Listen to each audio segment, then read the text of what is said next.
Friends, period late या miss होने की वजह को प्रेगनेंसी ही माना जाता है, बट ऐसा नहीं होता है। कभी कभी पीरियड लेट या मिस होने की और भी वजह हो सकती हैं। अगर पीरियड आपकी मासिक साइकिल के अनुसार लेट हो गए हैं तो इसकी कई और भी वजह हो सकती है। ज़्यादातर महिलाएं अपने अनियमित पीरियड को लेकर काफ़ी परेशान हो सकती हैं। हर महिला का पीरियड साइकिल अलग होता है, किसी का 28 से 30 दिन और किसी का 35 दिन। लेकिन इससे भी अगर लेट हो जाए तो आपको तुरंत सावधान होना चाहिए। पीरियड मिस होने की सबसे आम वजह प्रेगनेंसी ही मानी जाती है, लेकिन आप प्रेगनेंसी प्लान नहीं कर रहे हैं और फिर भी आपके पीरियड आने में देरी हो रही है तो इसको आपको नज़रअंदाज नहीं करना है। इसकी कई और भी वजह हो सकती हैं। तो फ्रेंड्स, आज हम उन्हीं वजहों के बारे में मैं आपको वीडियो के ज़रिए बताऊंगी कि ऐसी कौन कौन सी वजह होती है जिनकी वजह से भी हमारा पीरियड आने में देरी हो सकती है। तो फ्रेंड्स, आज का वीडियो बहुत ही इंटरेस्टिंग होने वाला है, तो प्लीज़ पूरा देखना, बीच में स्किप मत करना। Hello guys, welcome back to my YouTube channel Shashi pregnancy tips. Friends, आपका मेरे चैनल पर बहुत बहुत स्वागत है। अगर आपको मेरी वीडियो अच्छी लगती है तो प्लीज़ मेरे चैनल को लाइक एंड सब्सक्राइब कर लिया करो। तो चलते हैं टॉपिक की तरफ। नंबर 1 होता है स्ट्रेस। स्ट्रेस हमारे शारीरिक स्वास्थ्य को कई तरीके से इफ़ेक्ट करता है। पीरियड्स में देरी उन्हीं प्रभावों में से एक होती है। एक्चुअली जब आप ज़्यादा स्ट्रेस लेती हैं तो इससे शरीर में इसको बैलेंस करने वाले हार्मोन्स बढ़ जाते हैं और रिप्रोडक्टिव हार्मोन्स डिस्टर्ब हो जाते हैं। इसकी वजह से हमारा अनियमित हो जाता है। नंबर 2 होता है अधिक वजन या बेहद कम वजन होना। मोटापा और दुबलापन दोनों ही चीज़ें शरीर को नुकसान पहुंचा सकती हैं।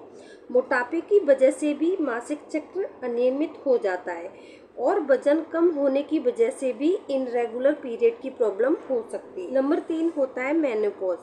जब महिलाओं की उम्र 40 से 45 साल के आसपास होती है तो उनमें कई तरह के हार्मोनल बदलाव होते हैं। ऐसे में कभी कभी पीरियड आना भी बंद हो जाते हैं। नंबर 4 होता है बर्थ कंट्रोल पिल्स।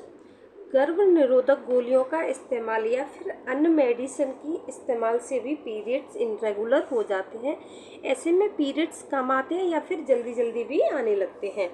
नंबर 5 होता है ब्रेस्ट फीडिंग।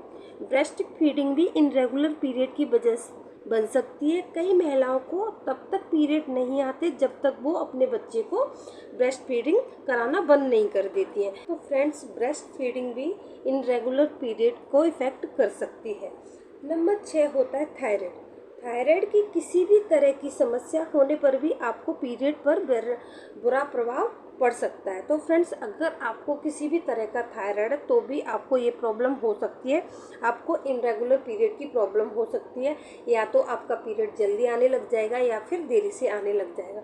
तो फ्रेंड्स, ये भी एक कारण होता है हमारे इनरेगुलर पीरियड का।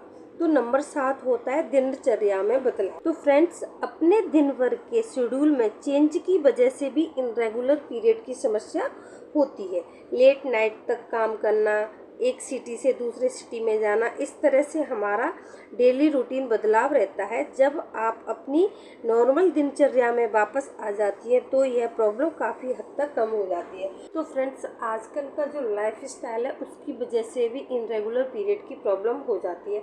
आजकल लेट नाइट तक सोते हैं, सुबह लेट तक उठते हैं, तो ये भी एक ऐसी प्रॉब्लम है जिससे इनरेगुलर पीरियड की प्रॉब्लम हो जाती है। हमारा ट्रैवलिंग का वो रहता है, हम एक शहर से दूसरी शहर जा रहे होते हैं, सुबह जा रहे होते हैं, शाम को वापस आ रहे होते हैं। तो ये सब प्रॉब्लम ऐसी हैं जिनकी वजह से भी हमारे इनरेगुलर पीरियड की प्रॉब्लम हमें हो सकती है।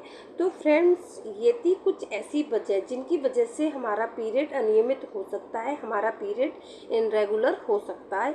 तो फ्रेंड्स, अगर आज की मेरी वीडियो आपको अच्छी लगी हो तो प्लीज़ मेरे चैनल को लाइक एंड सब्सक्राइब कर लेना। मेरी वीडियो देखने के लिए धन्यवाद। Thank you.